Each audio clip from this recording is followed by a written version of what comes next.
Terima kasih kepada pengurus wilayah Bogor yang sudah memberikan kesempatan kepada saya untuk menyampaikan atau membagikan pada kita semua suatu materi yang tadi dikatakan Franky, ya ini sulit-sulit gampang. Ya memang topik yang diberikan pada kami adalah memimpin dalam perubahan. Dan tentunya di dalam materi saya ini kami harus menyampaikan referensi di mana saya memakai beberapa referensi dari beberapa buku ya dari Transformation at Silvoso, Leading Change oleh Kotter, Change Mastery, Prinsip Manfaat Perubahan dari Miles Monroe, terus Refutable Leadership by John Maxwell, dan bahan mengajar saya ya dalam mata kuliah Leadership Transformation, dan juga ada materi yang Pak Budiman, mungkin Pak Budiman hadir sini, ya saya harus sampaikan ada bahan seminar yang pernah disampaikan di gereja kami oleh Pak Budiman beberapa tahun lalu, kedua tahun lalu, yang saya pikir dan saya rasa itu masih relevan untuk dibagikan bagi kita semua.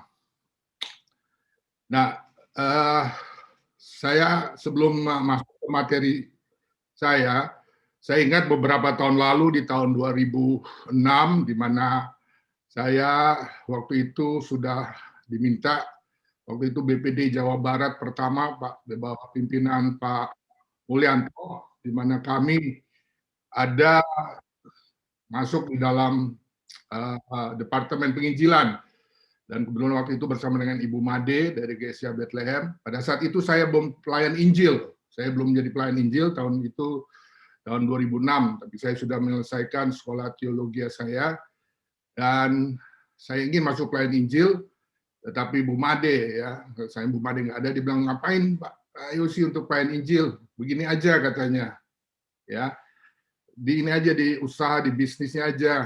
Tapi akhirnya saya dengan istri sepakat, oke, kita harus berubah, ya, kita lihat ke depan bagaimana, dan kami bersama-sama dengan istri, kami melamar, ya, sebagai pelayan Injil, dan mulai dari awal, dari surat keterangan, terus bertahap, sampai menjadi pendeta penuh. Dan tentunya, saya bisa katakan sejak tahun 2013, tahun 2013 kami diminta untuk mengembalakan GSCA Sewa Sentul, dan tadinya saya merasa itu sesuatu yang berat buat saya sebagai seorang gembala, ya. Walaupun sebelumnya saya mempunyai pengalaman-pengalaman di dalam memimpin beberapa perusahaan, waktu itu di kelompok usaha Bakri, tapi saya melihat suatu pengembangan ini sesuatu khusus dan harus dilakukan dengan sebaiknya. Dan dari ini semua sampai hari ini, ya, sampai hari ini saya bisa katakan bahwa walaupun sudah 8 tahun sebagai gembala sidang, saya merasa hasil kinerja saya terus terang belum maksimal, ya, belum maksimal bila dibandingkan dengan waktu saya di marketplace di dalam memimpin beberapa perusahaan. Ya, saat ini saya merasa belum maksimal, ya tentunya saya harus berubah juga, harus terus meningkatkan diri, dan saya bisa katakan juga, ya sehubungan dengan topik pada pagi ini buat kita semua memimpin perubahan, saya melihat bahwa atau mengamati atau menilai buat diri saya sendiri bahwa memimpin perubahan di gereja, ya, organisasi gereja atau organisasi non-profit itu lebih sulit daripada memimpin perubahan di marketplace. Ya, tentunya ini suatu pembahasan yang bisa panjang dibahas. Kenapa bisa begitu? Mengapa demikian? Padahal kan kalau dalam suatu perusahaan hanya dipegang oleh satu nilai value yang ada visi perusahaan, ada strategi, dan semua melakukannya. Ya. Gereja juga begitu. Tetapi kenapa masih ada hambatan tidak berjalan? Gembala sidang mungkin sudah minta ke kiri, yang lain mau ke kanan. Jadi akhirnya, ya sini banyak gembala tentu menghadapi pengalaman hal seperti itu. Sorry, ada suara yang ini, ya, mungkin bisa di mute semuanya mungkin atau apa? Sudah? Saya cek, Pak. Oke. Nah, jadi sekali lagi bahwa memimpin perubahan di gereja, organisasi gereja itu perlu sesuatu keterampilan khusus, perlu benar-benar urapan yang khusus supaya setiap pengembangan atau perubahan itu dapat berjalan dengan baik. Karena secara singkat kami waktu beberapa tahun lalu ya, kami mengadakan beberapa perubahan, baik perusahaan yang dalam keadaan sudah jauh di bawah itu bisa dirubah menjadi sesuatu yang baik, berhasil, di mana walaupun pertama-tamanya ada penolakan, kami kan dulu perusahaan asing dengan cara begini dari ekspat asing kita sudah bisa melakukan begini, kenapa harus dirubah lagi? Tadi banyak yang merubah, tapi saya tetap boleh katakan memaksa untuk melakukan perubahan. Nah, setelah dalam 6 bulan proses perubahan berjalan, ya sebagai suatu perusahaan atau organisasi profit, itu boleh dikatakan ada suatu peningkatan di mana secara volume produksi ya ini contoh meningkat 40% dan presentasi dari keuntungan itu meningkat 20%.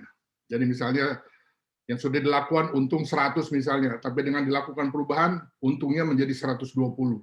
Sehingga secara pukul rata semuanya peningkatan pendapatan perusahaan meningkat menjadi kurang lebih 60-70%.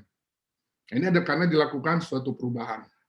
Sekali lagi bahwa di gereja, organisasi gereja ini akan sulit, ya perlu bisa lama atau bisa tidak jadi atau gagal. Di dalam perusahaan juga banyak yang melakukan perubahan-perubahan tapi juga gagal.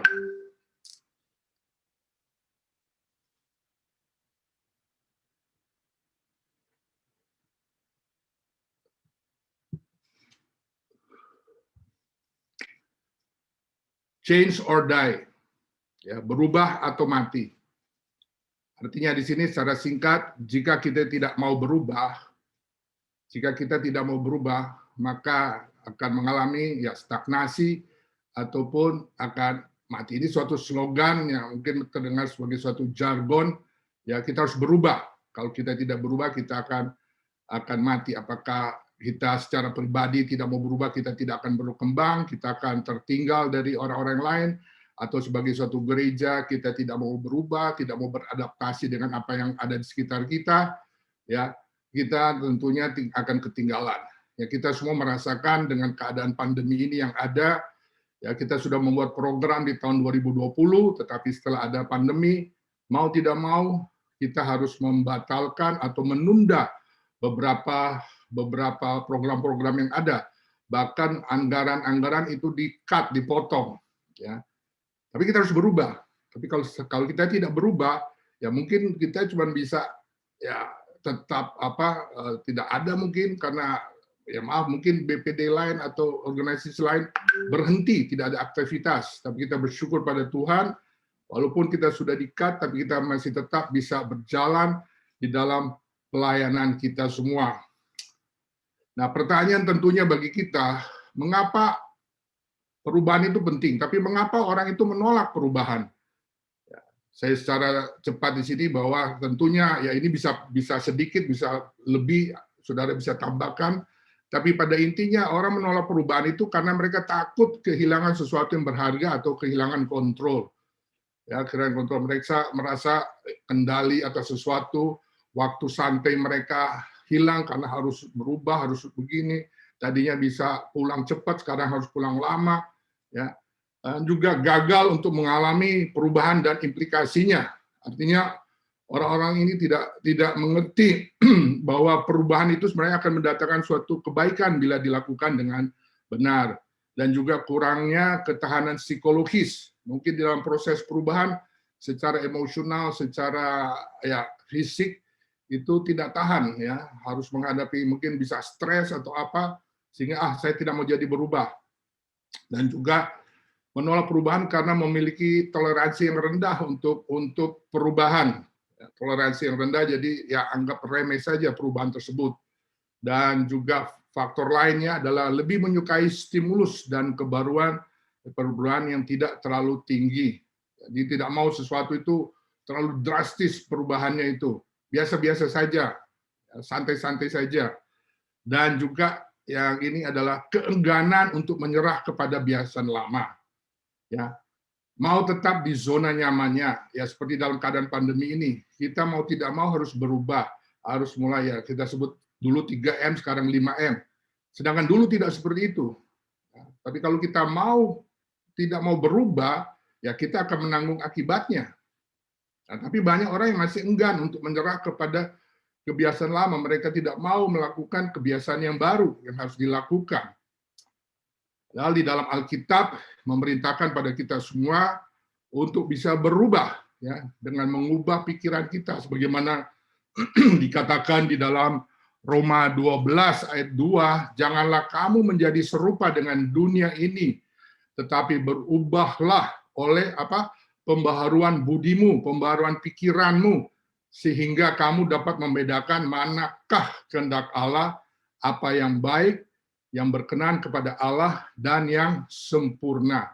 Jadi segala perubahan itu, titik tolaknya, berawalnya itu dari kita merubah pembaruan budi kita, pembaruan pikiran kita. Karena dari situlah, kalau kita tidak mau berpikir, mau berubah, ya kita tidak akan berubah.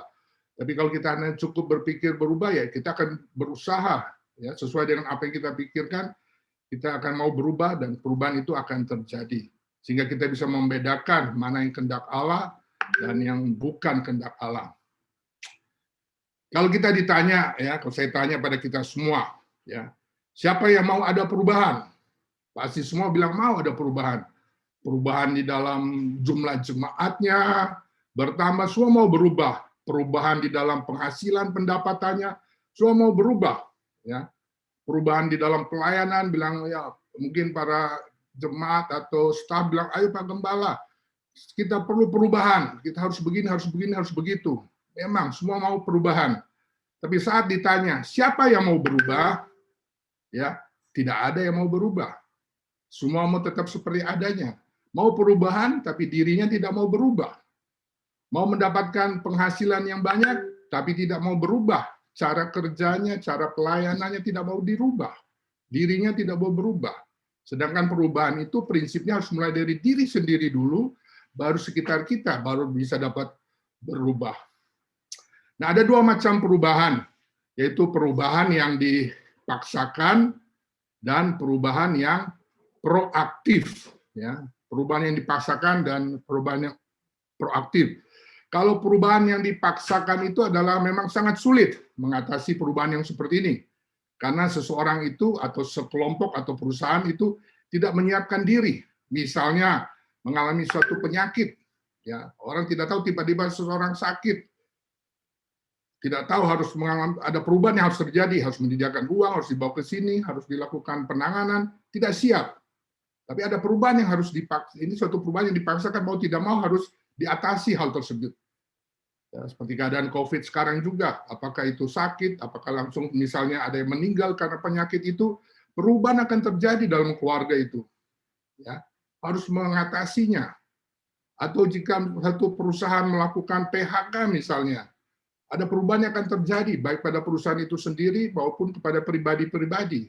Jika dalam suatu keluarga ada suatu perceraian misalnya, ya, akan ada jadi suatu perubahan terjadi dalam keluarga itu, terhadap anak-anaknya, ya, dan lain-lain, ya, sesuatu perubahan yang dipaksakan, ya, misalnya di PHK, ya, di PHK tidak ada pendapatan lagi, apa yang harus dilakukan, apa yang harus dikerjakan untuk mengatasi perubahan yang ada, seperti misalnya dalam konteks gereja, dengan pandemi seperti ini, keadaan seperti sekarang, ada penurunan di dalam kehadiran, dalam ibadah minggu, penurunan dalam ibadah doa misalnya, penurunan di dalam pendapatan kolektor misalnya, penurunan terjadi. Ya, ini sesuatu perubahan yang boleh katakan dipaksakan. Itu terjadi karena pandemi ini. Apa yang harus dilakukan untuk mengatasi ini semua? Nah, sedangkan perubahan proaktif adalah suatu perubahan yang kita memilih sendiri untuk berubah, proaktif artinya. Kita yang mau berubah. Ya, mungkin karena kita ingin meningkatkan kualitas hidup kita. Kita mau tubuh kita sehat, ya, sehat dan ideal. Ya, kita mengalami perubahan proaktif. Mulai hari ini saya mau berolahraga, mulai hari ini saya berubah, saya mau gaya istirahat saya berubah, pola makan saya berubah. Ya. Atau juga proaktif di mana karena kita ingin mau berhasil dalam pelayanan, ya. Mau berhasil supaya khotbahnya luar biasa, ya, supaya saya bisa menulis buku-buku yang baik. Maka dengan itu hendak seperti itu, peningkatan seperti itu, maka harus ada perubahan yang harus dilakukan, yaitu mulai mengikuti pendidikan, latihan teologi, latihan berkhotbah misalnya, ikutin kursus bagaimana menulis buku, ya, karena ingin berhasil. Jadi ada suatu perubahan yang proaktif yang ingin dilakukan. Dan perubahan yang proaktif seperti inilah itu akan memberi semangat, ya, semangat kepada mereka yang mengambil perubahan ini, karena itu akan membuat sesuatu penyegaran, orang tersebut akan puas, dan juga ini suatu hal yang menyenangkan. Dan perubahan proaktif ini itu dampaknya juga ya akan luas, karena melakukan suatu perubahan di satu area tertentu itu akan memberikan dampak kepada area-area yang lain. Misalnya di dalam seperti tadi saya sampaikan, perubahan dari satu area misalnya ingin sehat sehingga ingin mau berolahraga biar sehat, biar langsing, dan akhirnya karena rajin berolahraga tubuhnya sehat, ya, jiwanya sehat, ya, dikatakan mens sana in corpore sano, dalam tubuh yang sehat ada jiwa yang sehat. Karena itu semua sehat, maka mungkin pimpinannya, atasannya senang kepada dia, maka yang bersangkutan itu bisa dipromosikan atau mendapatkan bonus, karena dia mendapat satu bonus atau ditingkatkan sehingga perolehannya, penghasilannya bertambah, sehingga dengan penghasilannya bertambah ini itu menjadi berkat buat keluarganya, mereka bisa jalan-jalan, bisa melakukan hal yang lain. Jadi suatu perubahan proaktif di suatu area bisa berdampak luas kepada perubahan area-area yang lain yang positif. Nah, di dalam melakukan perubahan, organisasi perlu mengadakan, ya, saya katakan sini suatu perubahan lingkungan, ya, yang terkait dengan kompetisi, perilaku, ya, hal-hal ini ada perubahan sekitar kita, harus ada perubahan. Demikian juga harus ada perubahan di dalam strategi kita, ya, by produk, ya, jemaat kita, konsep model bisnis atau pelayanan juga harus ada suatu pembaruan. Perubahan organisasi juga yang tadinya mungkin hierarkinya terlalu tinggi dibikin lebih mendatar, tidak terlalu hierarki. Ada budaya organisasi yang berubah, nilai-nilai mungkin berubah, dan struktur, dan seperti itu. Ya, ada perubahan yang terjadi baik di dalam sisi lingkungan, organisasi, dan juga strategi. Memang di dalam melaksanakan perubahan itu, ya, saya katakan tadi tidak semua perubahan itu bagus atau berhasil, tapi perubahan itu juga sangat sulit, ya, sangat sulit untuk dilakukan, sehingga perlu sesuatu penanganan, pengelolaan, kepemimpinan yang jitu, yang handal, agar perubahan ini dapat berhasil. Nah, dari beberapa survei yang dilakukan oleh John Kotter sendiri dalam bukunya Leading Change mengatakan bahwa 30% program perubahan itu yang berhasil, jadi 70% tidak berhasil. Ya, dan oleh McKinsey sendiri disurvei bahwa hanya satu perubahan dari 3 yang berhasil. Ya. Jadi dari 3 yang melakukan perubahan hanya 1 yang berhasil. Dan ada juga dari ini dikatakan hanya 12% perusahaan-perusahaan yang tetap bertahan dalam perusahaan, biasa ada namanya majalah Fortune, dia list ya perusahaan-perusahaan yang hebat, 500 perusahaan ranking yang dibuat hebat itu di list. Dan dikatakan dari tahun 1955 sampai 2016 hanya 12% perusahaan-perusahaan yang tetap, ya, di mana di dalam tahun 1955-94 hanya 30,6% perusahaan yang dapat bertahan selama 39 tahun. Dari 95 sampai 2016 juga kurang lebih 21 tahun hanya 37% perusahaan yang bertahan. Sehingga secara pukul rata persentase kegagalan dalam perubahan yang dilakukan oleh misalnya 100 perusahaan atau 100 lembaga misalnya, 70% itu gagal. Jadi hanya 30% yang berhasil. Sehingga perlu memang memimpin suatu perubahan ya dengan benar dan baik agar bisa berhasil. Karena ada tingkat kegagalan. Tidak semua perubahan itu bisa berhasil. Perlu kepemimpinan, perlu pengelolaan yang benar. Tidak akan ada perubahan tanpa merubah rutinitas. Ya, kalau kita melakukan, ya kalau tidak salah, Albert Einstein pernah mengatakan adalah sesuatu kegilaan, ya kalau kita mengharapkan sesuatu yang lebih, sesuatu yang berbeda, tetapi kita tetap melakukan hal yang sama. Ya, tidak mungkin kita melakukan sesuatu metode, suatu cara yang sama, terus mau mengharapkan suatu hasil yang maksimal. Harus ada suatu perubahan yang dilakukan. Oleh sebab itu, kita mari di dalam perubahan ini, kita harus berani keluar dari zona nyaman kita. Ya, kita tahu sendiri dalam Alkitab juga, di dalam kisah Abraham, di mana di situ Allah meminta Abraham untuk keluar dari daerahnya Ur Tanah Kasdim untuk pergi ke suatu tempat yang belum dia tahu, hanya Tuhan bilang pergi ke sana, dan kita tahu bahwa Abraham harus meninggalkan seluruh kenyamanannya di sana untuk menuju ke suatu tempat yang dia belum tahu, tapi dia taat melakukannya, dan akhirnya kita tahu semuanya bahwa ada suatu perjanjian yang Allah lakukan kepada Abraham, bahwa melalui Abraham ini, melalui keturunannya yang diberkati, maka bangsa-bangsa akan diberkati. Ada sesuatu yang Tuhan sudah sediakan. Kita harus mau berubah, keluar daripada zona nyaman kita.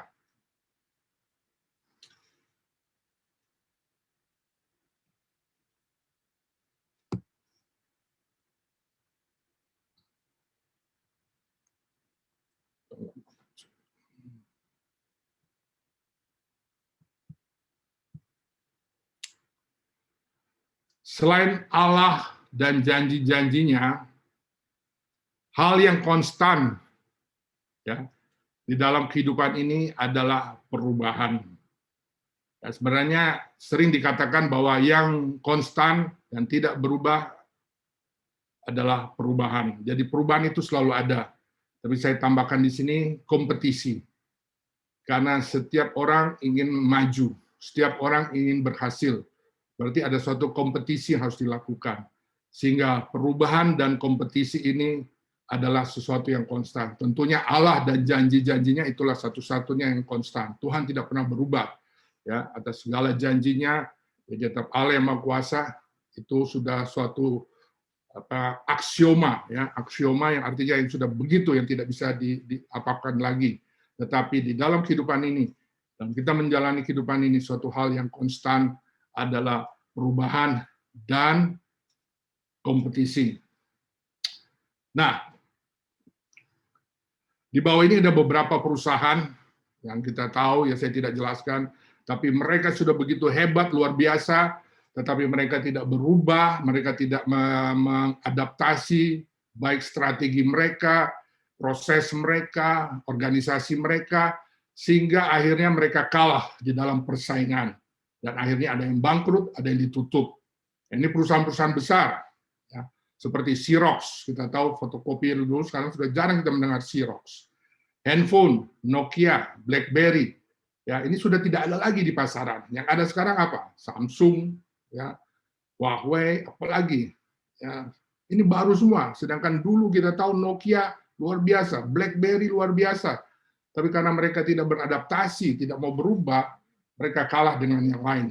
Polaroid juga, ya dengan perkembangan digital, mereka tetap seperti yang dulu. Mereka juga mau tidak mau harus berhenti. Yahoo juga, ya berapa tahun lalu kita tahu Yahoo paling terkenal, tapi sekarang sudah tidak ada lagi. Ya, yang sekarang Google, Facebook dan lain-lainnya itu yang lebih ya sebagai Google sebagai searching engine untuk mencari ini segalanya. Yahoo sudah ketinggalan. Sehingga ada yang tutup, ada yang bangkrut, dan ada yang tidak maju-maju. Nah, demikian juga di dalam, sekali lagi, di dalam ya, contoh ini lain lagi, Dubai. Dulu tahun 80, siapa yang pernah ke Dubai, ya seperti ini keadaannya. Tapi kalau saudara sekarang ke Dubai saat ini sudah berubah sama sekali. Ya, selain bisnis bisa harus berubah, beradaptasi juga ya. Dubai ini mereka rubah, padahal ini hanya sebuah kota saja, tapi mereka bisa menyulap, merubah dari itu sehingga mereka punya wali kotanya punya suatu visi bahwa ini menjadi pusat segala sesuatu. Apakah pusat pendidikan, pusat olahraga, pusat apa, ini jadikan. Ada suatu perubahan yang terjadi. Nah, kita juga tahu ya, kita sudah melewati satu fase di dalam roadmap GSCA ya, 2016 sampai 2021. Ya, ini fase di mana adalah GSCA 1. Nanti fase yang berikutnya adalah GSCA yang modern. Dan tujuan akhirnya tahun 2041 adalah fase di mana kita menjadi GSCA terdepan. Nah, ini satu fase perubahan yang kita akan jalani bersama. Ya, memang saat ini ada suatu terhenti sebentar, tapi harus berjalan terus. Sehingga diperlukan memang kualitas kepemimpinan yang sanggup, yang bisa mengelola perubahan-perubahan yang kita lakukan, baik di dalam gereja kita maupun di dalam organisasi kita. Nah, saya ingin memberikan contoh pada kita semua secara ini. Mungkin ada di antara kita yang mengenal ya Bapak Wirawan Hartawan. Ya, kalau dulu kita sering punya disk atau video disk, ya itu dia yang mengelola yang disebut dengan Distara. Ya, Distara dia mau dulu tahun 2000 awal 2000 ya, dia mempunyai 200 lebih outlet cabang di seluruh Indonesia. Tetapi dia sungguh, saya baca dia punya kesaksian, dia melakukan suatu perubahan dan adaptasi yang luar biasa. Dia banting setir untuk berubah dari seorang yang penyakitan, ya dia bilang dia sudah, karena pada tahun 2012 dia mengalami suatu stroke yang luar biasa yang tidak ada obatnya, ya, dan dia dokter sudah lepas tangan, tidak bisa melakukan apa-apa, dan akhirnya dia berubah. Dia mau berubah, dia tidak mau sakit, dia tidak mau mati, tapi dia mau sehat. Yang dia rubah adalah pola makannya dia rubah, pola istirahatnya dia rubah, karena dia bilang bahwa selama di dalam industri musik ini, makannya enak, tidurnya tidak benar. Barangkali bergadang sampai pagi harus menyelesaikan sesuatu, sehingga itu dia rubah sama sekali. Pola makannya, pola hidupnya, pola istirahatnya, sungguh dia banting setir. Dan dia bilang, saya sekarang sehat sekali. Ya. Selain berubah di dalam keadaan dirinya, dalam bisnisnya pun dia berubah. Walaupun dia waktu itu tahun 2012 dalam pertengahan usia 50-an, itu dia sungguh berhasil di industri musik, dia berubah. Ya, dia tutup ya industri musik ini, Distara dia tutup dan dia banting setir untuk masuk ke dalam industri pertanian. Ya, industri pertanian. Jadi dari bisnisnya sendiri dia berubah dari musik ke pertanian. Dan memang orangnya ulet, ya dia ulet, dia mempelajari benar-benar sesuatu yang baru dia pelajari. Ya sebelum dia komersilkan usaha-usaha ini sayur mayur secara hidroponik, ini bukan di tanah dia tanam tapi secara hidroponik. 5 tahun dia pelajari dan baru dia komersilkan. Dan tidak hanya dia lakukan dalam perkebunan ini secara hidroponik, tapi produk-produk kesehatan dia juga hasilkan. Ya seperti VCO, virgin coconut oil dan lain-lainnya itu dihasilkan. Baik ya, ini adalah kesaksian yang saya dapat dari saudara Wirawan Hartawan, di mana dia sungguh melakukan perubahan yang luar biasa di dalam baik pribadinya maupun usahanya. Nah, ini secara ringkas bahwa kalau kita mengingat pada zaman batu berapa ribu tahun lalu, ya sampai hari ini terjadi perubahan-perubahan yang luar biasa, baik dalam revolusi pertanian, revolusi industri, dan lain-lainnya sampai pada hari ini atau saat ini dan beberapa tahun ke depan, itu yang kita kenal dengan zaman era artificial intelligence dan robotik. Ya, di mana pada zaman sekarang ini sudah berjalan dengan kita kenal dengan industri 4.0, itu sudah mulai bergulir, di mana teknologi sungguh luar biasa, baik yang kita kenal teknologi drone, ya, yang bisa mengcover atau bisa aplikasikan dalam pertanian, pertambangan, pertahanan, sistem robotik, ya. Ada mungkin beberapa hari lalu kita lihat mobil di China sudah memakai, tidak ada sopirnya, tetapi semua dikerjakan dengan artificial intelligence, bisa berjalan, ya. Pengobatan juga, ya. Pasiennya mungkin ada di Medan, ada robot di Medan, tapi dokter ahli operasinya ada di Jakarta, dan bisa dilakukan operasi dari Jakarta dengan memakai robot yang melakukan operasi di Medan. Itu bisa dilakukan sekarang. Ya, pelayanan gereja kita juga sekarang harus berubah dan akan berubah dalam satu perubahan.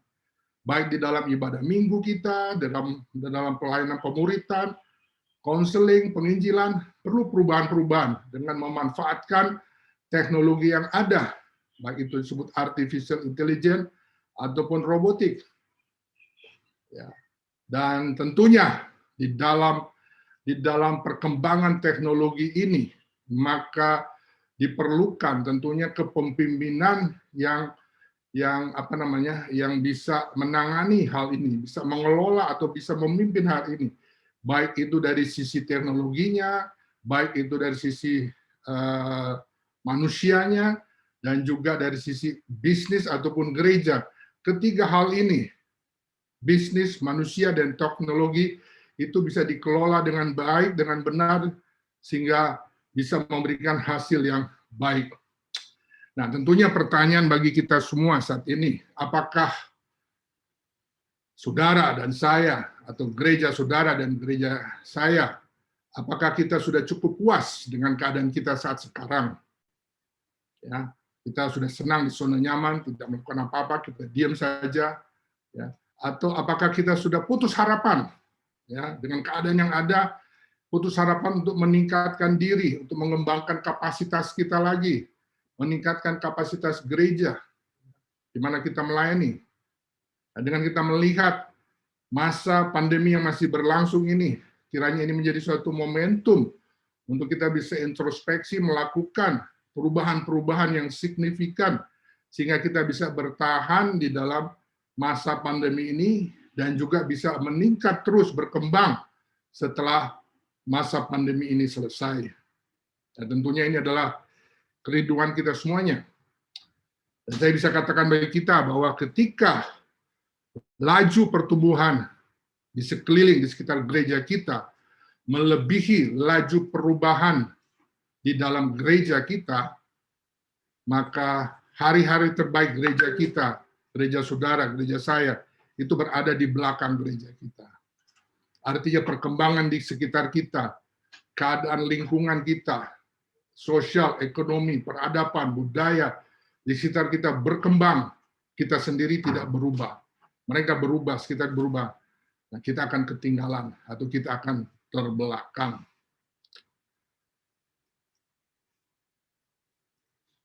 Perubahan itu, saya bisa katakan itu penting dan mendesak. Kenapa? Karena berita Injil itu juga penting dan mendesak untuk diberitakan. Ya, jangan sampai keadaan yang saat ini, kita pandemi ini, berita Injil tidak dilakukan. Ya, perubahan kita harus mendesak karena berita Injil, amanat agung ini harus disampaikan, harus dilaksanakan. Nah, masalah utama dalam gereja, gereja saya bilang ini secara keseluruhan, tidak hanya GCA, tapi semua gereja, adalah kurangnya perubahan. Kurangnya perubahan. Ya, saya tidak perlu jelaskan bahwa ada gereja yang mau tetap seperti ini, liturginya mungkin seperti ini, tapi keadaan di sekelilingnya sudah seperti ini, keadaan kaum milenial seperti ini, gerejanya masih melakukan seperti yang dulu-dulu. Nah, ini salah satu contoh saja. Gereja tidak mau berubah. Nah, ini salah satu kelemahan, ya, kelemahan utama dalam gereja adalah kurangnya mau berubah. Sedangkan kalau kita lihat di dalam dunia sekuler, melihat keadaan berubah, perilaku konsumen, perilaku pasar berubah, langsung mereka bisa cepat untuk beradaptasi. Oh, sekarang mereka suka yang manis, mereka bikin lebih manis. Oh, sekarang suka yang pahit, mereka bikin produk yang lebih pahit. Cepat mereka melakukan suatu perubahan. Nah, apakah di dalam masa seperti ini, ya, apakah kita diam saja untuk tidak melakukan apa-apa, untuk tidak mau melayani jemaat kita. Kita tidak mau berusaha ya untuk bisa melayani jemaat apakah secara online atau yang cara lain. Ya, maka kita perlu suatu adaptasi agar pelayanan kita terus berjalan. Ada perbaikan-perbaikan yang kita perlu lakukan dalam setiap area-area pelayanan kita. Yang kita tahu semuanya yang saat ini yang kita perlu kembangkan adalah KKA, pelayanan sekolah minggu, dan juga yang penting adalah kualitas diri kita. Sebagai pelayan Injil, kita harus tingkatkan. Harus lebih baik daripada yang kemarin. Itu pada masa yang seperti ini adalah sangat baik, suatu momentum untuk kita meningkatkan diri, lebih banyak belajar, memperluas wawasan kita untuk meningkatkan diri kita. Saya mempunyai satu boleh katakan hipotesa, yaitu it takes a church to transform, to build, and to develop a community. Ini salah satu hipotesa saya, bahwa dibutuhkan suatu gereja untuk merubah, membangun, dan mengembangkan komunitas dia berada. Ya. Jika saya berada, gereja saya di Sentul City, saya harus bisa menjadikan gereja saya Sentul City menjadi terang, ya, untuk bisa merubah daerah di Sentul City ini, agar tidak ada kriminalitas, di sini aman, berkembang, masyarakatnya saling menolong, saling menghormati. Nah, ini adalah fungsi tugas utama gereja, di mana gereja berada, dia harus memberi suatu kenyamanan di dalam lingkungannya. Itu sanggup merubah, sanggup membangun, dan mengembangkan gereja tersebut. Dan saya tidak tahu, ini saya hanya ambil dari website GSCA. Saya nggak tahu, mungkin ada yang tahu nih tempatnya di mana foto ini. Ya. Hanya gereja-gereja yang mau dan mampu untuk berubah, itu dapat berhasil dan berkembang dalam keadaan dunia yang terus berubah. Kita terus berubah. Waktu terus berjalan, keadaan sekitarnya terus berubah. Nah, apakah kita dan diam? Tapi kalau kita sebagai gereja, sebagai pribadi, sebagai pelayan Injil, kita mau dan mampu untuk kita berubah, maka kita akan berhasil dan berkembang. Nah, prinsip perubahan itu harus berdampak pada komunitas melalui pemuritan radikal. Secara cepat ya ini, ya saya hanya menyampaikan ini fungsi dan gereja sebenarnya. Ya, gereja itu adalah sebagai agen perubahan. Karena di mana gereja berada, dia harus bisa merubah komunitas yang ada. Kerajaan Allah hadir di tempat tersebut, di komunitas ada. Itu adalah tugas utama gereja. Dan gereja harus tentunya dengan itu, gereja harus membangun hubungan-hubungan. Tidak bisa kita menjadi suatu mercusuar sendiri di suatu komunitas, tapi kita harus bisa membangun hubungan-hubungan yang ada dengan sekitar kita. Dan gereja itu harus berakar dan bertumbuh ya pada Tuhan Yesus Kristus. Nah, gereja sebagai agen perubahan dalam Yohanes 17, 18, 19 sudah dikatakan seperti itu, ya. Dan gereja itu sebagai agen perubahan, gereja itu harus misioner. Ya, sudah mengalami perubahan sendiri. Kita mau merubah, tapi kita sendiri tidak berubah, itu tidak benar itu. Kita harus berubah dulu, pelayan Injilnya, gembalanya harus berubah dulu, baru gerejanya bisa berubah, jemaatnya berubah, menjadi jemaat yang misioner, sehingga dengan perubahan itu, maka itu akan memberikan perubahan pada komunitas. Gereja yang menerapkan prinsip pemuritan yang alkitabiah, gereja itu akan memberi dampak, ya, memberi dampak, dan tentunya akan berperan menjadi garam dan terang dunia, di mana akan menghadirkan kerajaan Allah. Dan gereja yang membangun hubungan itu adalah gereja yang berorientasi kepada manusia. Gereja yang memiliki semangat gairah untuk kesatuan dan persatuan, baik sesama gerejanya, anggota gereja, dan juga kebersamaan dengan lingkungan orang-orang yang ada di sekitarnya. Kita tidak menjadi satu jemaat kelompok yang eksklusif, ya, tetapi kita bergaul dengan orang sekitar kita. Kita membawa shalom kepada orang-orang lingkungan kita. Gereja juga itu melayani komunitasnya, dan tentunya kita melayani dengan memiliki belas kasihan kepada mereka yang berkekurangan, mereka yang miskin. Dan gereja yang berakar dan bertumbuh dalam Kristus tentunya harus memiliki kasih. Ya, itulah hukum yang utama. Itu gereja yang memuji menyembah Tuhan, gereja yang berdoa senantiasa, gereja yang mengejar kekudusan, dan selalu menjaga kekudusan itu sebagai sesuatu yang penting dan sesuatu yang utama. Itu satu gambaran saya melihat bahwa kalau kita ingin mengadakan perubahan, diri kita berubah, gereja harus berubah. Dan sebagai pemimpin, sebagai gembala sidang, sebagai pelayan Injil, kitalah yang harus berani mau ya memikul tanggung jawab ya untuk memimpin perubahan-perubahan yang harus kita mulai dari diri kita sendiri, gereja kita, pelayanan kita, baru itu kita bisa membawa suatu transformasi perubahan di dalam komunitas kita. Nah, ini saya bisa jelaskan secara ringkas di dalam alur kurva suatu perubahan. Ya, di dalam kita memimpin suatu perubahan, ada 3 komponen yang kita perlukan dalam perubahan ini, yaitu alurnya, ya, kurvanya. Ya, kalau lihat dari atas, dia turun ke bawah, lalu dia naik lagi ke atas. Ya, dan manusianya, ada alur, ada proses, ada manusianya atau organisasinya. Nah, alur kurva perubahan ini semua perusahaan, semua pribadi yang mau mengalami perubahan itu akan melewati, pasti akan melewati alur yang seperti ini sampai dia akan berhasil. Ya, di dalam proses ini adalah dalam setiap bagian yang sudah lihat, kenyamanan menurun, lereng licin, frustasi, lembah keputusasaan, ini proses ini akan dilalui oleh setiap orang atau setiap organisasi. Dan di dalam proses ini tentunya terlibat manusianya, lembaganya, organisasinya yang ada di situ. Nah, secara ringkas ya, saya bisa katakan misalnya contoh di dalam perjalanan umat Israel misalnya, ya kita tahu mereka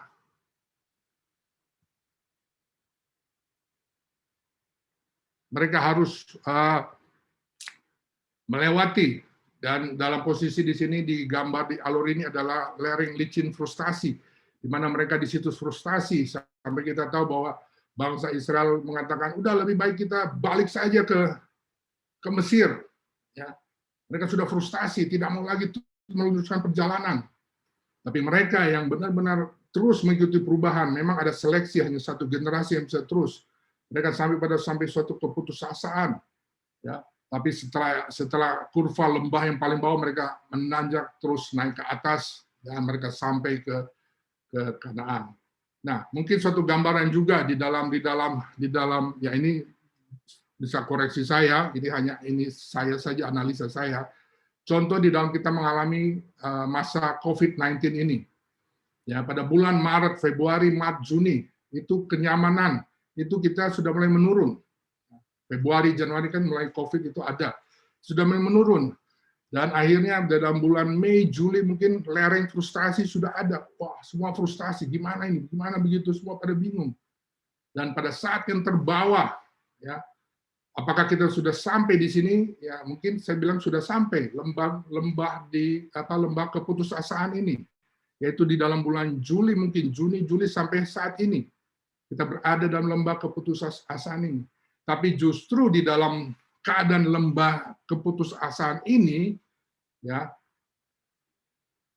timbul kreativitas, timbul inovasi. Mereka yang di PHK, mereka yang ini, timbul usaha-usaha baru. Ada yang saudara mungkin pernah dengar seorang pilot, akhirnya dia jual mie atau melakukan jual yang lain, masuk semua dalam kulinari, bisnis kulinari atau hal-hal yang lain. Ya, mulai rekaman, mulai mengisi jadi YouTuber, mulai ini semua kreativitas muncul di dalam lembah keputusan. Dalam saat putus asa, kreativitas itu justru muncul. Ya. Dan pada saat itu juga mulai muncul juga obat-obat, dikatakan bisa ini, apa jamu kah, apakah semua muncul ya, untuk menghindari, untuk memperkuat, mengobati yang kena COVID. Dan kita bersyukur ya, ada vaksin sudah ada, dan tentunya lembah ini kita sudah lewati, saya katakan mungkin sudah lewati, kita menuju kepada pendakian terjal yang menuju sukses. Ya, mulai ada vaksinasi, mungkin ada obat-obat yang sudah ditemukan, sehingga pada suatu saat nanti kita berada di puncak, ya, yang saya sebut sini tempat tinggi untuk perubahan abadi, di mana vaksin ini virus ini mungkin ada, tetapi sudah bisa ditangani dengan baik. Ya, sudah ada obatnya, sudah ada vaksin yang benar, dan kita belum tahu kapan keadaan ini bisa terjadi. Ya, apakah tahun depan, apakah tahun 2023, kita semua dalam proses perubahan ini, khusus ini dalam kasus COVID. Nah, di dalam gereja kita, diri kita juga, kita akan mengalami ya kurva yang seperti ini, sehingga kita berada di dalam kurva yang mana?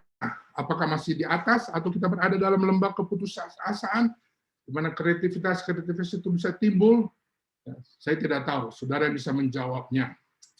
Dan saya ingin mengatakan pada kita semua bahwa memimpin sesuatu perubahan yang berhasil jangka panjang, dampaknya itu sangat membutuhkan capability, ya, kemampuan, dan availability, kebersediaan.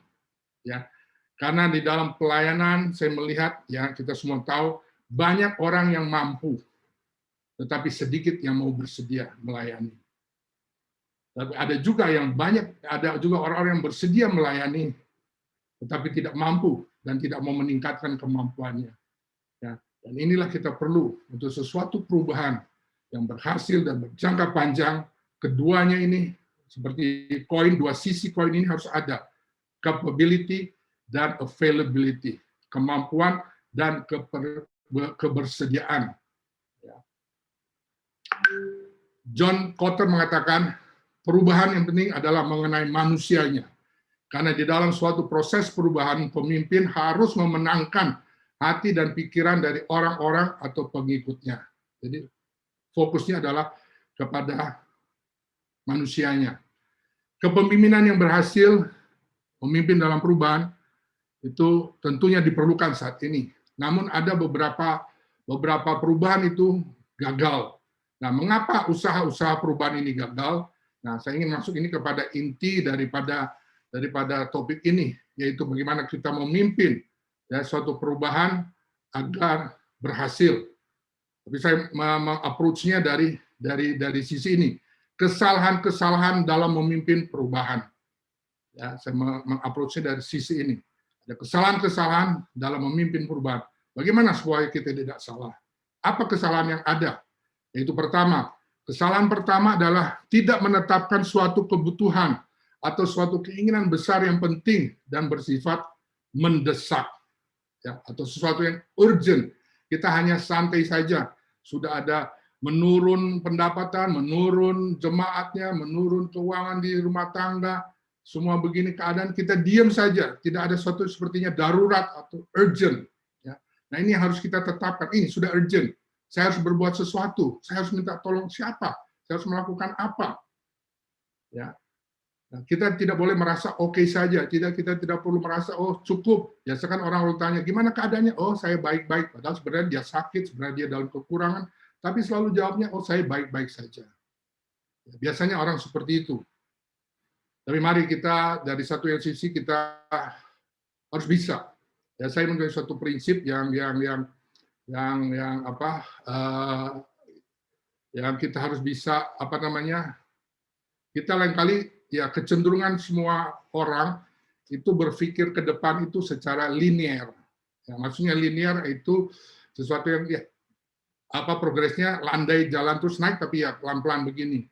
Atau kalau dalam ilmu matematika atau aljabar namanya deret tambah ya 1 2 3 4 5 6. Itu sesuatu yang linear.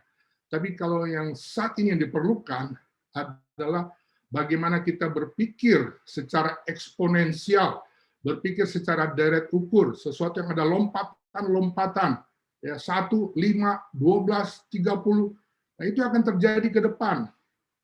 Kita tidak berpikir secara apa kebutuhan jemaat hari ini, saat ini, apa kebutuhan pasar saat ini, baru kita sediakan itu. Itu kita akan tertinggal. Tapi kita sudah bisa, tentunya dengan hikmat Tuhan, apa kira-kira kebutuhan tahun depan, 2 tahun ke depan, 3 tahun ke depan dari masyarakat, jemaat kita. Dan itu kita sediakan mulai hari ini. Bukan tahun depan atau 2 tahun, tapi hari ini. Tapi kita sudah melihat ke depan. Nah, tentunya ini merupakan suatu yang hubungan yang akrab dengan Tuhan, sehingga Tuhan akan memberikan pada kita apa yang akan terjadi, memberikan pewahyuan pada kita, sehingga kita bisa berpikir secara lompatan yang cepat, berpikir secara eksponensial. Ya. Keadaan saat ini juga seperti tadi saya katakan berada dalam industri 4.0, ya, artificial intelligence, bagaimana kita bisa berpikir untuk bisa menyesuaikan ke situ. Dan ada satu prinsip ya bagi yang tahu ini dalam ini Jepang itu namanya kaizen, yang artinya berubah menjadi lebih baik. Ya. Artinya perubahan atau peningkatan yang terus-menerus. Jadi hari ini harus lebih baik dari hari kemarin, hari esok harus lebih baik daripada hari ini. Kalau hari ini jemaat yang datang hanya 15 orang, berubah berpikir bagaimana 2 bulan lagi yang 15 orang ini menjadi 50 orang. Bagaimana selanjutnya menjadi 100 orang. Seperti itu. Maksudnya suatu pola pikir ya untuk terus meningkatkan, berubah terus-menerus, karena perubahan ini tidak hanya satu saat. Jadi kesalahan pertama kita harus bisa menentukan bahwa ini kita sudah urgent, sudah darurat, kita harus berbuat sesuatu, kita menyadari kekurangan kita, menyadari keadaan yang ada. Dan kesalahan yang kedua adalah tidak menciptakan suatu kekuatan dan kapasitas untuk menuntun dan memimpin suatu koalisi atau suatu teamwork. Karena untuk melakukan sesuatu kita tidak bisa melakukannya sendiri, perlu suatu tim untuk melakukan suatu perubahan.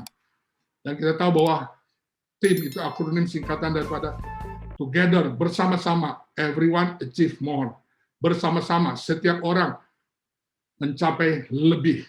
Ya. Kalau kita hanya satu orang, kita mungkin hanya mencapai 2. Tapi secara bersama-sama, masing-masing bisa mencapai 5 mungkin. Tidak 2, tapi 5. Karena itu dikerjakan bersama-sama. Nah, agar perubahan berhasil, maka pemimpin harus membentuk pemimpin perubahan, pemimpin revitalisasi, pemimpin apa namanya, ya, membentuk suatu grup tim dari orang-orang yang memiliki kekuatan dan kapasitas memadai untuk memimpin usaha-usaha perubahan dan mendorong grupnya, anggotanya untuk bekerja sama sebagai suatu tim secara efektif dan efisien. Ya, mungkin ini di dalam rapat lalu aparatur saya pernah mengusulkan agar melihat gereja-gereja yang ada di Jawa Barat ini, ya ada yang sudah tidak ada ibadah atau yang sudah ini semua. Ya, ini baru usul pada kita semua, bagaimana kita membentuk suatu tim, ya tim agar ini tidak terjadi, agar kita terus bertahan dan kita bisa berkembang. Nah, bagaimana sebuah tim bekerja dengan maksimal dan baik? Ya, itu adalah bila para anggotanya memiliki komitmen untuk tujuan bersama, bukan tujuan sendiri, dan ada peran dan tanggung jawab yang ditentukan, ada deskripsinya, ada job description-nya harus dikerjakan, dan juga sistem keputusan, sistem komunikasi, prosedur kerja yang efektif, dan tentunya hubungan pribadi satu dengan lain dalam satu tim itu harus baik, sehingga tim ini dapat bekerja secara maksimal. Tentunya juga diperlukan keadaan moral daripada tim, ya, ada support, ada sumber-sumber komunikasi daripada pribadi masing-masing, dan tentunya tidak hanya itu saja, diperlukan keterampilan, ya, keterampilan teamwork itu sendiri di dalam mendengar. Kalau satu orang ngomong tapi yang lain tidak melakukan, yang lain tidak mendengar, itu juga tidak efektif tim tersebut. Harus ada keterampilan mendengar, mengajukan pertanyaan, ada satu yang mengajukan suatu usul, suatu solusi, yang lain mendengar dan kritis, kenapa begini, kenapa begitu, ya, kenapa nggak begini, kenapa nggak dia saja yang melakukannya, ya, dan juga keterampilan dalam membujuk, menghormati, menolong, membagikan, dan tentunya berpartisipasi aktif. Maka dengan ini semua suatu tim yang dibentuk itu akan efektif bekerja di dalam proses perubahan. Yang ketiga adalah, kesalahan ketiga adalah kurang atau tidak paham dan tidak ada komitmen dalam mewujudkan visi dan misi. Ya, kita semua, setiap perusahaan, organisasi ada visi, ada misi, tapi itu tidak jalan. Ya, kurang tidak paham. Visi itu datang dari Allah. Ya, visi sebagai kita datang dari Allah dan jelas merupakan gambaran pelayanan masa depan yang menantang, bukan sesuatu yang biasa-biasa. Ya, kalau sesuatu yang biasa, ya mungkin ya, kita bisa lakukan sendiri. Tapi kalau sesuatu yang besar, sesuatu yang menantang, ya tentu kita perlu juga bantuan Roh Kudus, bantuan Tuhan. Ya, dan percaya itu dapat dilakukan dan harus terwujud. Ya, di dalam Habakuk 2 ayat 1-2 dikatakan, Aku mau berdiri di tempat pengintaianku dan berdiri tegak di menara. Aku mau meninjau dan menantikan apa yang difirmankannya padaku dan apa yang dijawabnya atas pengaduanku. Lalu Tuhan menjawab aku, demikian tuliskanlah penglihatan itu dan ukirkanlah itu pada loh-loh supaya orang sambil lalu dapat membacanya. Penglihatan itu, visi itu dapat dari Tuhan, harus ditulis dan itu harus diketahui semua orang. Nah, setiap gereja, organisasi perlu melakukan perubahan, visi, yang sanggup mengarahkan usaha-usaha perubahan dan dapat diterapkan. Tentunya ada visi yang bisa diterapkan, bukan hanya menjadi suatu mimpi yang tidak bisa diterapkan, tapi harus bisa diwujud nyatakan. Ada satu cara untuk bisa seperti itu, ya. Ada analisa SWOT di mana kita melihat keadaan kita saat ini bagaimana, strength, weakness, opportunity, threat, ya, kekuatan, kelemahan, peluang, dan tantangan atau ancaman. Kita lihat keadaan sekarang kita bagaimana, dan apa goal kita, kondisi di masa akan datang. Ya, dan kita tetapkan visi, kita tetapkan tindakan-tindakan, dan juga strategi-strategi kita. Nah, secara ringkas, ya saya tidak bisa jelaskan, ya seperti ini. Ya, strength dan weakness, kekuatan, kelemahan itu adalah keadaan diri kita sendiri internal, peluang dan ancaman adalah keadaan di luar kita, eksternal kita. Sehingga bagaimana kita memadukan ini, strategi yang perlu diperlukan. Misalnya kita memadukan antara strength kita dan opportunity yang ada. Bagaimana memanfaatkan semaksimal kekuatan kita yang ada untuk meraih sukses, menggapai peluang-peluang yang ada. Atau bagaimana kita memanfaatkan kekuatan yang kita miliki untuk mengatasi ancaman-ancaman, hambatan-hambatan yang ada. Atau juga bagaimana kita menggabungkan kelemahan kita dan opportunity yang ada. Bagaimana kita meminimalkan kelemahan kita agar masih tetap kita mencapai peluang yang ada. Atau juga kita meminimalkan, mengurangi kelemahan kita agar ancaman yang ada itu dapat kita atasi. Ini adalah satu strategi. Ya, strategi di dalam kita membuat target atau rencana kerja. Nah, ini yang dapat kita lakukan di dalam teamwork kita, dalam visi misi, ya, visi misi kita, dan juga ada target yang kita tetapkan, ada roadmap, ada program. Nah, kalau lihat gambar ini, ya, ini harus dihindarkan, ya, harus dihindarkan. Di mana ini menggambarkan bahwa hanya sebagian dari tim, itu yang sebelah kanan, segitiga yang sebelah kanan, hanya sebagian dari tim atau jemaat, ya, jemaat yang memahami akan goal perubahan di gereja tersebut atau organisasi. Yang lainnya nggak tahu kemana, hanya sebagian saja. Dan ini juga yang harus dihindari. Ada kelompok-kelompok yang tidak memahami visi misi strategi yang setiap kelompok-kelompok itu arahnya berbeda semua, tidak menuju kepada goal, kepada target. Hanya sedikit saja. Ya, misalnya contoh di dalam BPD, ya. Kita di BPD, BPH, pengurus dan aparatur, atau ini arahnya ke kanan, tapi departemen doanya ke kiri, departemen kaum mudanya ke atas, gitu ya. Ya seperti ini contohnya saja. Ya. Nah, ini harus perlu dihindarkan. Dan apalagi yang seperti ini yang harus dihindarkan. Ya. Tadi masih kelompok, tapi ini tidak seorang pun, ya, di dalam tim pelayanan itu sepakat atau memahami goal perubahan. Hanya pemimpinnya saja mungkin yang menuju kepada goal tersebut. Ataupun pemimpinnya juga mungkin tidak juga memahami. Jalan sendiri, semua jalan sendiri. Ya, sehingga perubahan ini tidak dapat terjadi. Kalau ini juga harus dihindarkan. Kenapa? Semua anggota tim pelayanan, tim perubahan melakukan hal yang benar, namun tidak sesuai dengan goal. Goalnya itu ke kanan, tapi ini goalnya mereka ke kiri semuanya. Mungkin yang pemimpinnya yang salah di sini. Sudah ditetapkan kita harus terus, tapi pemimpinnya tidak memahami visi target. Atau tanpa disengaja terbawa goalnya ke kiri atau membelakangi goalnya. Nah, ini tidak harus terjadi.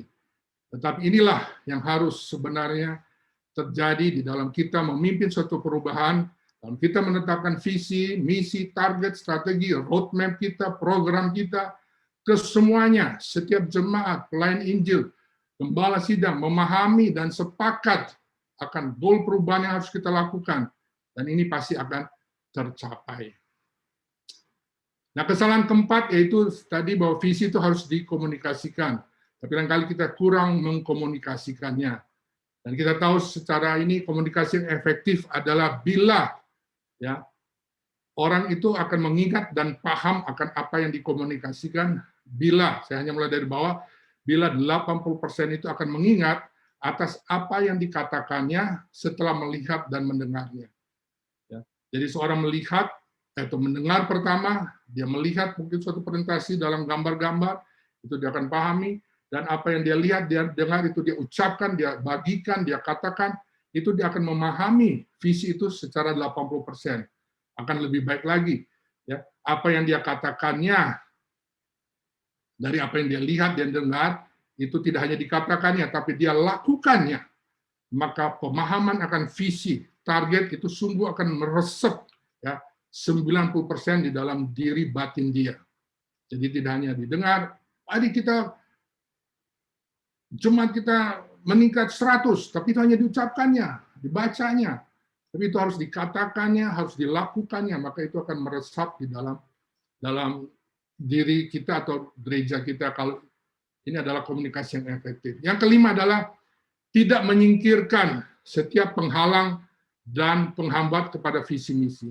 Setiap jalan yang kita akan lalui, akan lakukan kepada suatu tujuan yang Tuhan izinkan, pasti iblis tidak akan tinggal diam. Dia akan menghalangi agar kita tidak akan mencapai tujuan tersebut. Untuk itu kita perlu dengan pimpinan Roh Kudus, hikmat Tuhan, ya, pengetahuan yang ada, kita menyingkirkan setiap penghalang, penghambat kepada visi, misi atau tujuan yang baru tersebut. Nah, seringkali dalam tim juga yang terlibat dalam ini yang akan menghalangi hambatan-hambatan. Ya, apakah itu motivasinya terganggu, atau sistem organisasi, struktur yang ada, atau kepemimpinannya yang tidak relevan, tidak adaptif di dalam melakukan perubahan itu, ya, sehingga tujuannya tidak tercapai. Kita lihat contoh saja seperti Nehemia, ya, di dalam dia ingin membangun kembali tembok Yerusalem, dikatakan di dalam Nehemia 3, ini hambatan dialami, tapi ini respons daripada Nehemia terhadap undangan Sanbalat. Lalu aku mengirim utusan kepada mereka, itu Sanbalat dan kawan-kawannya, dengan suatu balasan katanya, aku tengah melakukan suatu pekerjaan yang besar, aku tidak bisa datang. Ya. Untuk apa pekerjaan itu terhenti? Oleh sebab aku meninggalkannya dan pergi kepada kamu. Ini ada penghalang. Itu dia diajak untuk bertemu Sanbalat. Padahal Sanbalat kita tahu bahwa dia ingin membunuh Nehemia. Tetapi dia bilang, aku tengah melakukan suatu pekerjaan yang besar. Ya, kita juga sedang melakukan pekerjaan yang besar. Kita harus menghalangi, membuang rintangan-rintangan yang ada di depan.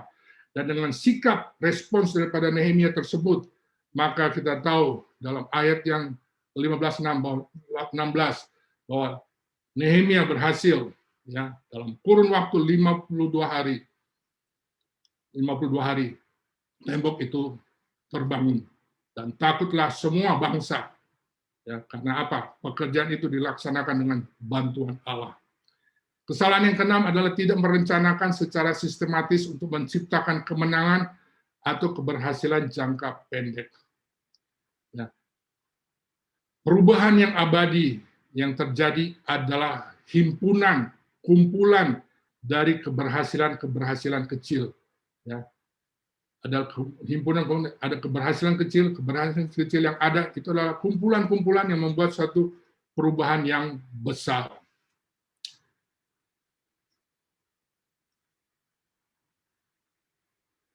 Kesalahan yang ketujuh yaitu kita terlalu cepat ya mendeklarasikan suatu kemenangan.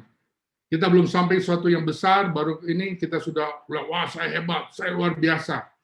Ya, itu kita kalau masih dalam proses, kita boleh bersyukur, tapi tidak terlalu mengeksplorasikan sebegitu rupa, karena ini bisa menjadi suatu feedback atau suatu serangan balik yang akhirnya proses itu tidak akan berhasil. Tapi marilah kita menunggu sampai waktunya, ya, karena di dalam proses-proses ini, seperti saya katakan, ada alur, ada proses, ada manusianya, itu ada pengamatan-pengamatan, penerapan baru, perubahan-perubahan, koreksi-koreksi yang harus dilakukan terus-menerus agar sungguh kita melewati setiap proses untuk mencapai suatu perubahan yang benar.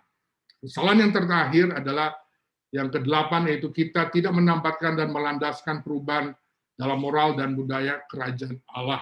Ya, tentunya semua kita harus bersandar ya pada nilai-nilai kerajaan Allah, di mana setiap pemimpin dalam membuat visi misi ini bagi perubahan diri gereja dan komunitas harus memasukkan dan berdasarkan nilai-nilai kerajaan Allah. Ya, kita semua pasti sudah tahu, saya tidak perlu jelaskan. Dan secara ringkas ini adalah 8 langkah bagi perubahan diri ya, atau perubahan gereja, komunitas dalam kita memimpin perubahan, ya, di mana ada satu visi, misi, tujuan yang harus kita capai, ada satu perubahan yang harus dilakukan, maka inilah yang tahapan yang dapat kita lakukan. Menetapkan kebutuhan, perasaan kemendesakan, membentuk pengarah yang kuat dan berkapasitas, suatu teamwork yang solid dan bekerja, menciptakan suatu visi, misi, strategi, nilai-nilai, program, mengkomunikasikan visi secara kreatif, inovatif, dan terus-menerus memberdayakan semua anggota tim ya yang terkait untuk bertindak berani menghadapi hambatan-hambatan, merencanakan, menciptakan, mensyukuri setiap kemenangan jangka pendek, mengkonsolidasi setiap perbaikan, dan tetap membuat perubahan-perubahan yang diperlukan untuk mewujudkan visi. Dan tentunya terakhirnya menginstitusikan ide-ide dan pendekatan-pendekatan baru sesuai pimpinan dan kehendak Allah. Agar ini semua bisa terjadi, seperti saya sampaikan tadi, agar gereja sungguh berfungsi dengan benar, ya, sebagai gereja, sebagai agen perubahan, sebagai gereja yang membangun hubungan-hubungan, gereja yang berakar dan bertumbuh pada Tuhan Yesus, dibutuhkan pemimpin-pemimpin yang handal untuk memimpin perubahan. Nah, pemimpin yang seperti apa ya yang dapat memimpin perubahan itu dengan benar? Dan sekali lagi, perubahan itu bisa gagal, bisa berhasil, tergantung daripada pemimpinnya, tergantung daripada kepemimpinan di dalam memimpin dan mengelola perubahan-perubahan yang ada.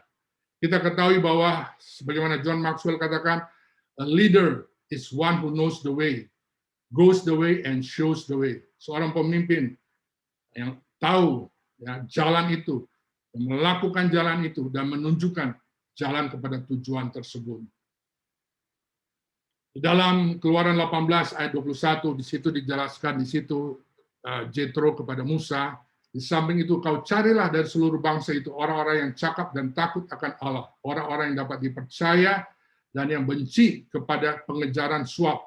Tempatkanlah mereka antara bangsa itu menjadi pimpinan,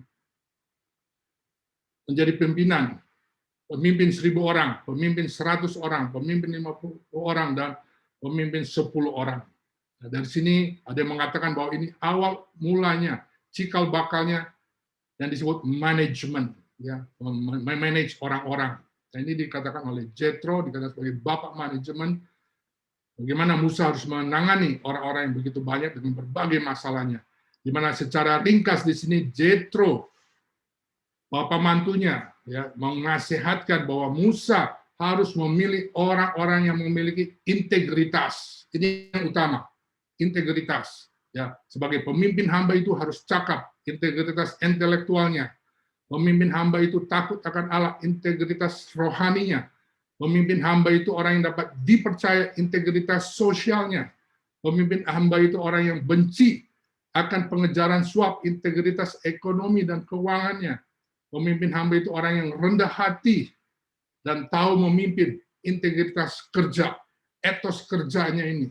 Ya, inilah yang dinasihatkan Jethro pada Musa. Itu juga buat kita semua. Marilah kita menjadi pemimpin-pemimpin ya yang akan memimpin perubahan ini, memiliki suatu integritas ya, dalam intelektual, dalam rohani, dalam sosial, dalam ekonomi keuangan, dan integritas kerja kita.